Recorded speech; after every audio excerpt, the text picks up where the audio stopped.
E se tudo que você tem visto estiver te enganando? E se as circunstâncias ao seu redor forem apenas uma distração criada para te afastar do que Deus realmente quer fazer na sua vida? Você está vivendo pelos olhos ou pela fé? Há uma guerra invisível sendo travada todos os dias entre aquilo que parece real e aquilo que Deus prometeu.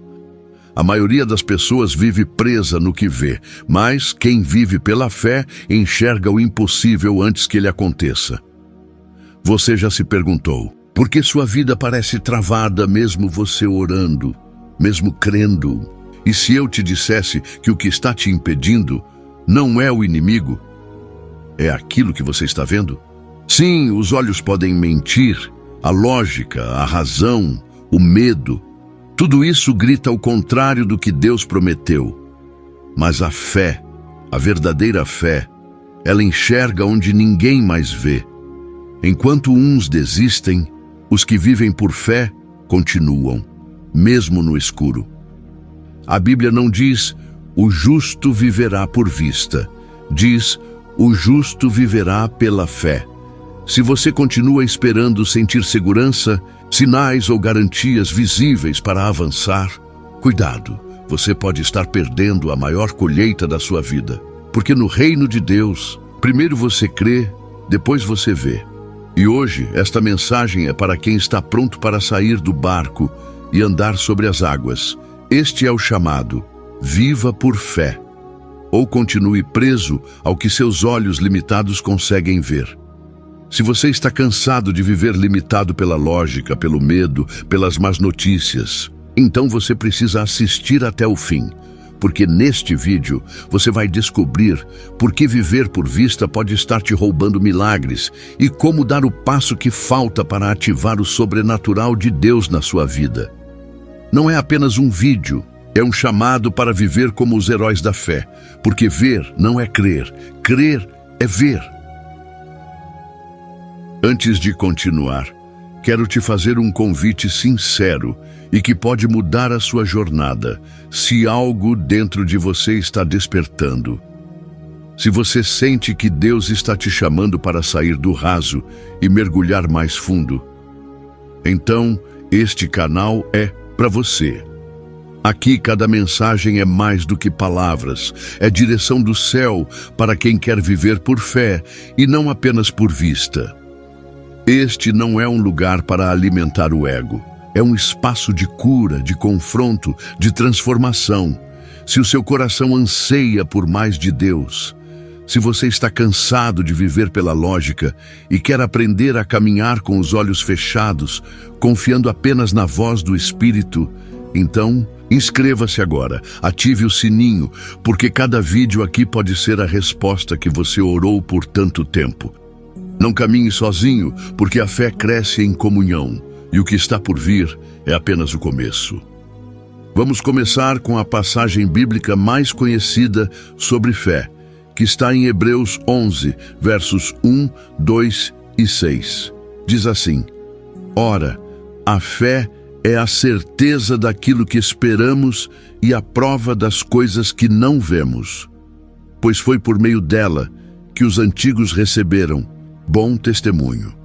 Sem fé é impossível agradar a Deus, pois quem dele se aproxima precisa crer que ele existe e que recompensa aqueles que o buscam.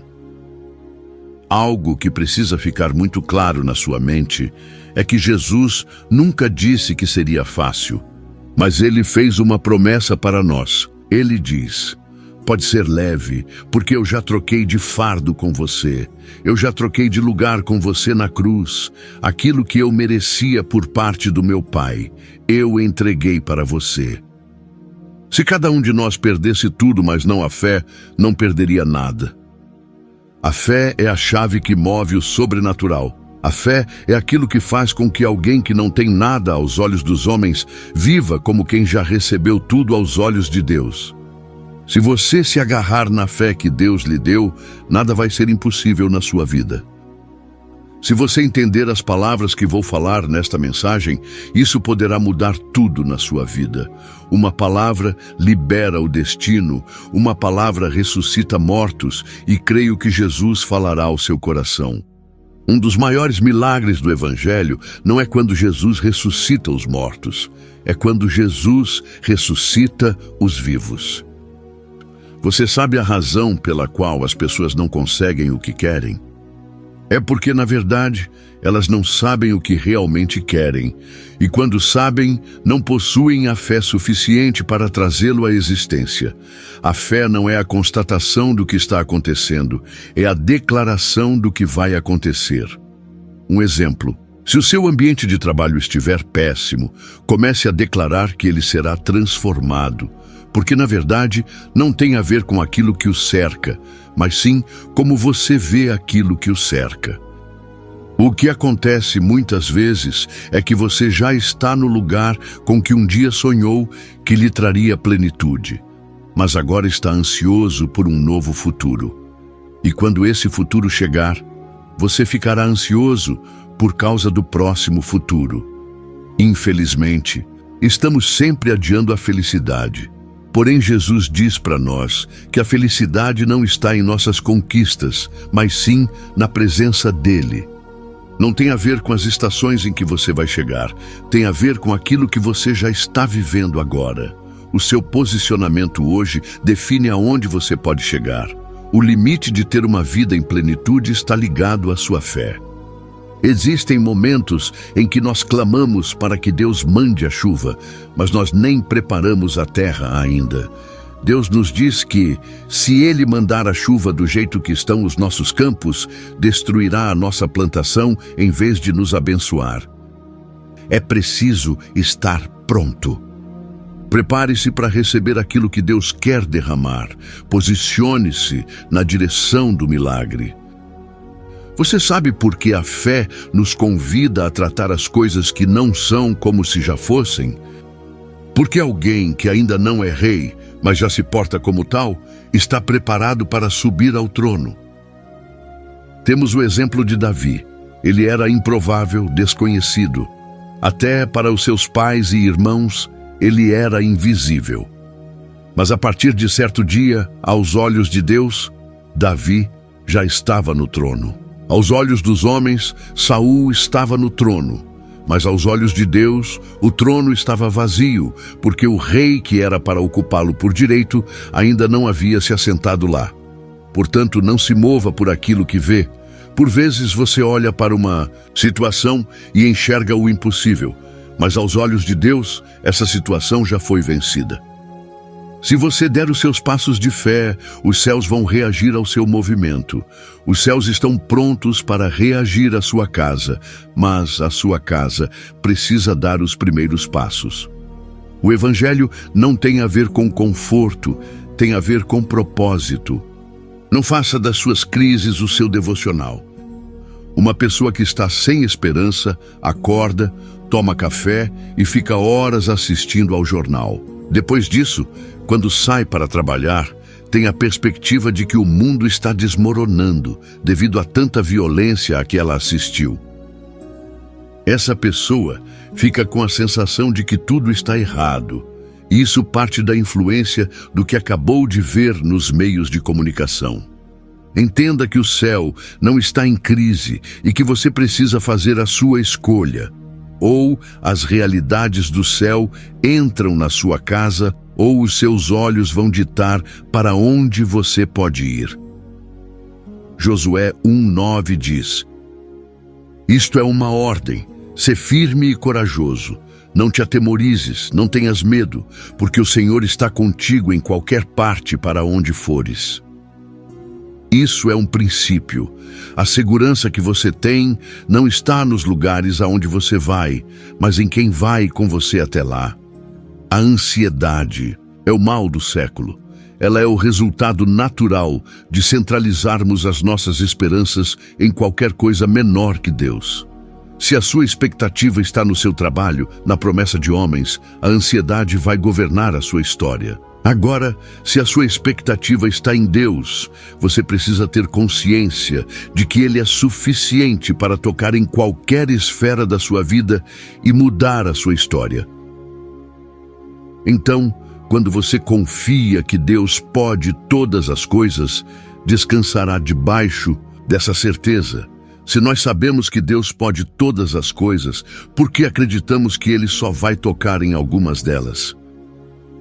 Quando pauta o seu futuro naquilo que seus olhos veem, você está dando para a sua carne o lugar de governo na sua história. Você sabe o porquê? Porque a partir daí os seus olhos vão definir até onde você poderá chegar. Você tem que entender. Ou serão os seus olhos que dirão a você quais os seus limites, ou será Deus que te guiará dentro do seu propósito? Faça a sua escolha. Os seus olhos veem impossibilidades e a sua fé diz, vai dar tudo certo. Lemos em 2 Coríntios 5:7, andamos na fé e não na visão. Olhe que interessante. Você conhece algum casal que está junto há muito tempo, mas não existe mais confiança entre um e outro? Com certeza, você responderá que sim, pois, nos dias de hoje, isso é muito comum. Vamos fazer um paralelo com nossa vida espiritual. Existem muitos, mas muitos cristãos que caminham com Deus há muito tempo, mas não confiam que Ele pode fazer aquilo que a palavra dele diz. Você sabe qual é o princípio que Deus está estabelecendo com isso? Que estar perto não significa confiar. Você já parou para se perguntar o porquê de, mesmo as igrejas crescendo cada dia mais em número de fiéis, os milagres que rompem o sobrenatural não aumentarem na mesma proporção? É porque estar perto não significa confiar. Talvez você esteja há anos na igreja e não confie que uma palavra ou uma oração pode mudar a sua história. Se fosse diferente, levaríamos mais a sério nossos momentos no secreto com Deus, ou um sermão sendo ministrado, ou uma mensagem sendo ouvida. O que eu estou falando aqui, por exemplo, poderá ter dois efeitos na sua vida. Ou não representará nada, ou sua vida poderá ser transformada. Esses efeitos são liberados de acordo com a sua fé. Em Deuteronômio 31:6 está escrito, coragem e sede fortes, nada vos atemorize e não o temais, porque é o Senhor vosso Deus que marcha à vossa frente. Ele não vos deixará, nem vos abandonará. No episódio da tempestade, Jesus se apresenta para os discípulos, porém ele só acalma a tempestade depois que entra no barco. Primeiro ele diz, sou eu. Ou seja, primeiro Jesus acalma a tempestade dentro deles, depois ele entra no barco e a tempestade cessa. Observe o princípio que ele está estabelecendo. A sua confiança não tem que estar no mar que se acalma, mas na presença de Deus que se manifesta. Você precisa confiar que o fato de Deus estar com você já é a segurança que precisa. Em João 15:7 diz, se permanecerdes em mim e as minhas palavras permanecerem em vós, pedireis tudo o que quiserdes e vos será feito. Em 2 Timóteo 1:7 diz, pois Deus não nos deu um espírito de covardia, mas de fortaleza, de amor e de equilíbrio. O significado de equilíbrio basicamente é posição estável, sem oscilações ou desvios. Equilíbrio não é ausência de intensidade, é ausência de inconstância. Deus nos fala que o que vai mudar a nossa história não é só a intensidade do que fazemos, mas é como vamos até o final. Nossa geração tem um problema de inconstância e não de intensidade, porque na primeira crise abrimos mão da fé, ou seja, no momento em que você mais precisa se firmar, acaba fugindo. Equilíbrio não é você ir mais devagar, É você ser constante. Fique firme, não importa aquilo que está cercando você, importa aquilo que você carrega. Não tem a ver com as circunstâncias, tem a ver com as promessas que Deus liberou sobre você. Escreva aí nos comentários: eu vivo pela fé e não por vista. Em 1 Coríntios 16, 13 está escrito: vigiai, sede firmes na fé, sede homens, sede fortes. Vivermos uma vida constante, vivermos no sobrenatural e, acima de todas, as adversidades têm a ver também com as nossas escolhas. Uma vez perguntaram para um esportista famoso: é verdade que você corre todos os dias às 4 horas da manhã? E ele respondeu: não, às 4 eu já estou correndo. Então, lhe falaram que ele não precisava disso, pois já era campeão mundial. Ele disse: é justamente por conta disso que eu sou campeão mundial, porque enquanto os meus adversários estão dormindo, eu estou treinando. E se eu souber que tem algum adversário meu que está indo treinar às 4 horas da manhã, eu começo a treinar às 2.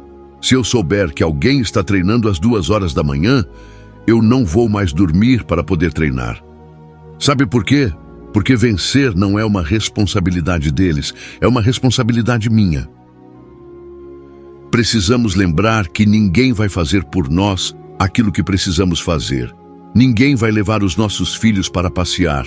Ninguém vai comprar flores para nossa esposa no dia dos namorados. Ninguém vai fazer por você aquilo que você precisa fazer, porque as suas escolhas definem os seus limites. As suas escolhas definem até onde você vai chegar, porque Deus nos deu liberdade para escolher. Um exemplo maravilhoso hoje é com relação ao dízimo e oferta. O dízimo e a oferta são a celebração da redenção, porque quando éramos escravos, não tínhamos direito de escolher se íamos semear ou não. E o fato de podermos escolher isso hoje significa que somos livres. O escravo não tem escolha, mas o filho, sim. Você pode escolher lançar-se na vontade de Deus ou não, ser passivo diante das promessas de Deus ou não. Esse livre direito de escolha para muitos de nós tem sido justamente onde estamos nos perdendo. Lembra do filho pródigo? Ele chega para o pai e diz que deseja a parte dele da herança e o pai a entrega, ou seja, ele dá para o filho provisão e liberação. Às vezes nós achamos que estamos fazendo o certo porque estamos crescendo e temos liberdade para escolher.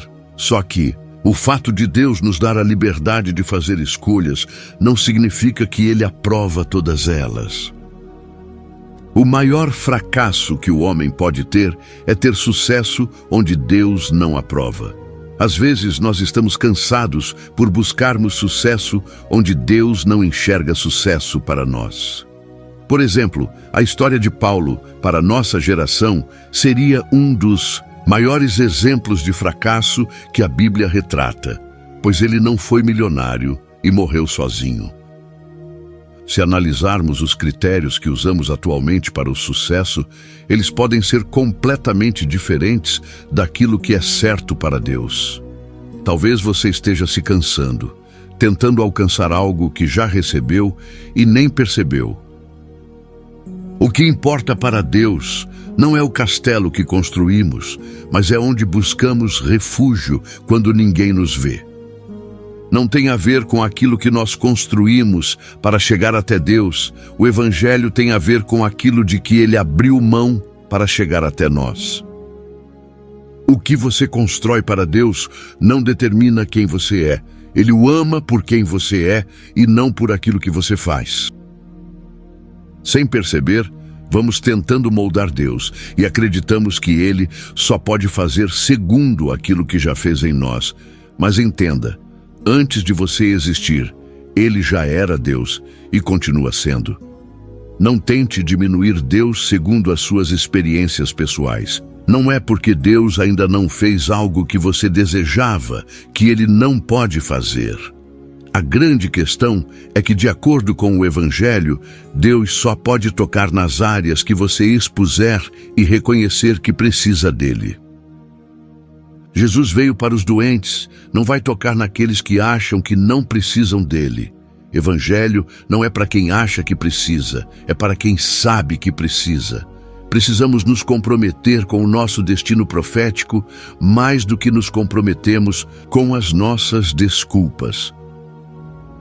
Em João 15,16 lemos: Não fostes vós que me escolhestes, mas eu vos escolhi e vos constituí para que vades e produzais fruto, e o vosso fruto permaneça. Eu assim vos constituí, a fim de que tudo quanto pedirdes ao Pai em meu nome, Ele vos conceda. Precisamos nos expor ao poder igual nos expomos às pessoas, que muitas vezes não nos ajudam em nada. Exponha-se, deixe-se ser trabalhado pelo Senhor. Tenha a postura de um verdadeiro filho ou filha de Deus. Jesus morreu para que vivêssemos uma vida plena em todas as áreas, mas para que isso aconteça, Ele lhe diz agora: que seja feito conforme a tua fé. Se essa mensagem falou com você, se algo dentro de você foi confrontado, despertado ou finalmente encontrou paz, então não guarde isso só para você. Tem muita gente lá fora vivendo com os olhos grudados nas circunstâncias, presas ao que veem, ao que sentem, ao que ouvem do mundo. Mas Deus está levantando um povo que caminha diferente, um povo que vive por fé. Talvez alguém que você conheça esteja orando por clareza, por direção, por um recomeço. E essa palavra pode ser exatamente a resposta que o céu quer entregar. Então, deixa seu like agora como um ato de fé. E compartilhe esse vídeo com alguém que você ama, porque um clique pode ser ponte entre o desânimo e a esperança, entre o medo e a fé. Nós não sabemos até onde essa mensagem pode chegar, mas sabemos que quando é o Espírito quem guia, cada palavra encontra o destino certo. Vamos juntos espalhar essa verdade. Vamos semear fé, coragem, visão espiritual, porque viver por vista pode até parecer mais seguro, mas viver por fé é onde os milagres acontecem. E isso, meu irmão, muda tudo. Te convido agora para orar comigo assim: Senhor amado, entro na sua santa presença neste momento. Agradeço por mais um dia e hoje especialmente tomo posse de todas as palavras que escutei. A fé tem poder. Mesmo que seja do tamanho de um grão de mostarda, ela remove montanhas. Libero minha fé hoje, Senhor, em todas as áreas da minha vida e espero com paciência o seu agir. Ensine-me, Pai, através da ação do seu Santo Espírito, a caminhar em fé e não por vista. Desejo ser conduzido pelo Espírito Santo e não pela minha carne. Sofri muito ao caminhar sendo conduzido pelas minhas emoções e meus sentimentos. Obrigado, Deus, por mais um aprendizado. Que essas palavras fiquem gravadas em minha mente e meu espírito. Estou vivendo, Pai, cativo ao meu passado e às minhas circunstâncias, mas agora desperto o dom da fé em meu coração e declaro que sou livre em Cristo. Sou consciente de que a verdadeira mudança de vida depende da liberação da minha fé, então libero-a agora. Aproprio-me da coragem e me comprometo a viver pela fé e não mais por vista. Assim eu oro, em nome do nosso Senhor Jesus Cristo. Amém. Creio que essa mensagem tocou seu coração. Se de alguma forma você sentiu Deus te chamando mais perto, então não pare aqui. O que você ouviu hoje foi apenas o começo. Deus está te conduzindo a um novo nível de entendimento, entrega e fé. E no próximo vídeo vamos dar mais um passo nessa jornada. Porque existe uma verdade que muitos ignoram, mas que pode transformar a sua vida. Deus vai realizar os desejos do seu coração. Mas antes, Ele quer moldar seu coração para que os desejos estejam alinhados com o céu. Você vai entender que viver por fé é confiar mesmo quando tudo parece contrário. é acreditar na promessa, mesmo quando os olhos não enxergam solução. Chegou a hora de parar de viver limitado pelo visível e começar a caminhar confiando no invisível, no eterno, no sobrenatural. Clique agora no próximo vídeo e continue essa jornada, porque quem anda por fé não precisa ver para crer. Precisa apenas crer, para então ver o impossível acontecer. Clique e assista agora. A resposta que você espera pode estar lá.